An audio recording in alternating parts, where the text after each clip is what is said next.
ইউনূস আলাইহিস সালাম মাছের পেটে বসে চিৎকার মেরেছিলেন, লা ইলাহা ইল্লা আনতা সুবহানাকা ইন্নী কুনতু মিনাজ জালিমিন। তিনি বলছিলেন, আয় আল্লাহ তাআলা, আমি তোমার প্রশংসা করছি, তুমি ছাড়া উপাস্য নাই, মাবুদ নাই। আমি তোমার পবিত্রতা ঘোষণা করছি, আমি তো জালিমদের অন্তর্ভুক্ত হয়ে গেছি। বাস এতটুকুন কথাই বলেছেন।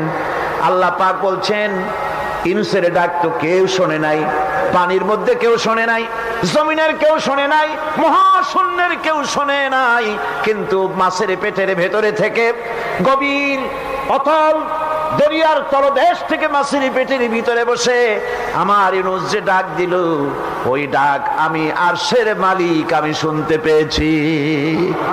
আর সঙ্গে সঙ্গে জবাব দিয়ে